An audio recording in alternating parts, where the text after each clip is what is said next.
Hello, everyone, and welcome to @Jai_the Storyteller, the home of stories that move your heart, spark your imagination, and keep you thinking long after they end. Previously, Brian received a mysterious phone call, a voice that sounded exactly like his late daughter. The call led him to a children's home, where he met a young girl who looked just like her. Same eyes, same smile, same voice, but something wasn't right. The home's caretaker seemed nervous, and the little girl kept whispering things only his daughter could know. Tonight the mystery deepens. Who is this girl? And why does everyone at the children's home want Brian to forget he ever found her? The night was colder than usual. Brian sat in his car, engine running, staring at the care home through the rain. He had just spoken to Mrs. Evans minutes earlier. She swore there was no child named Maya.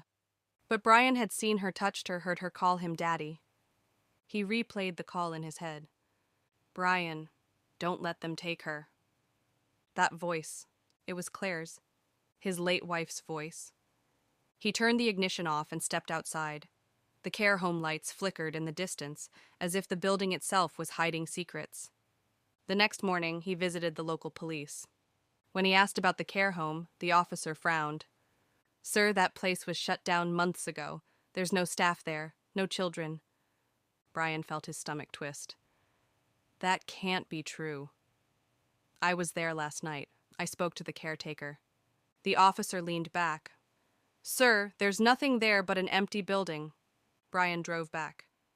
The building was still there, but it looked abandoned. Dust-covered windows, a broken gate, no signs of life.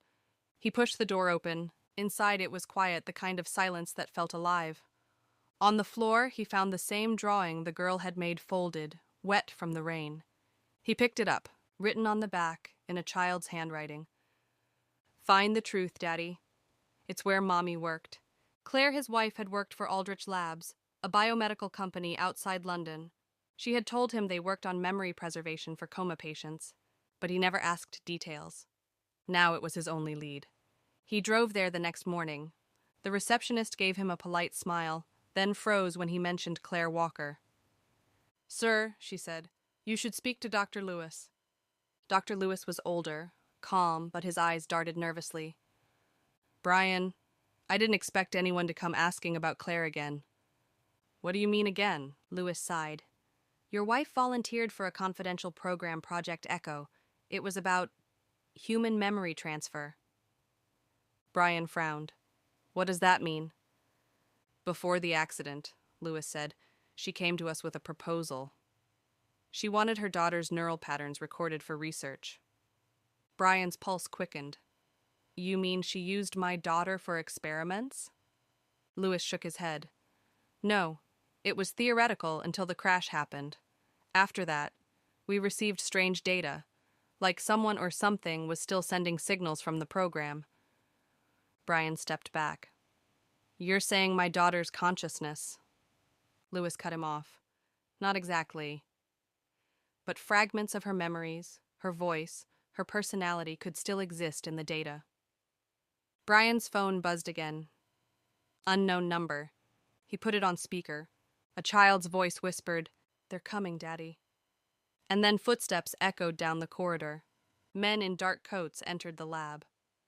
Mr. Walker, one said calmly, we need you to come with us.